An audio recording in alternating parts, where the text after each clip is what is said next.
இங்க இருக்கிற ஸ்கேப்புலர் சிக்கா இருக்கிறதுனால தான் neck pain, shoulder pain, upper back pain வருது. 30 வயசு ஆனதும் நம்ம ரிப்பீட்டடா உட்காந்து ஒர்க் பண்றதுனால இந்த scapular is not a true ஜாயிண்ட்ங்க. மசிலால கண்ட்ரோல் பண்ணப்பட்டிருக்கு. ரிப்பீட்டடா நம்ம வேலை பண்ணிக்கிட்டே இருக்கிறப்போ அது வியர் அண்ட் டேர் ஆயிட்டு மசில் இம்பேலன்ஸ் ஆகி அதோட பொசிஷனே மால் பொசிஷன் ஆகிறதுனால தான் சாதாரண ஏஜ்லயே நெக் பெயின், பேக் பெயின் வருது. இது ஒரு மிகப்பெரிய சைனுங்க. உங்களுக்கு இருக்கான்னு வாங்க டெஸ்ட் பண்ணுங்க. நீங்க டேபிள்ல படுக்காதீங்க, பெட்ல படுத்துட்டு ஃபோர்ஹெட் பெட்ல படுற மாதிரி வச்சுட்டு கை ரெண்டும் வி ஷேப்ல வச்சுக்கோங்க. அது அப்படியே முட்டி மடக்காம நல்லா மேல தூக்குங்க.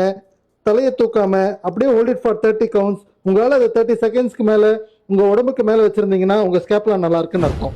ஃபோர்ஹெட் பெட்ல இருக்க மாதிரி வச்சுட்டு கைகளை நல்லா மேல தூக்கிட்டு முதுகு பின்னாடி கொண்டு போங்க. அதே மாதிரி கைகளை நல்லா மேல தூக்கிட்டு தலைக்கு பின்னாடி கொண்டு வாங்க. ஒரு 30 ரெப்படேஷன் உங்களால பண்ண முடியுதான்னு பாருங்க.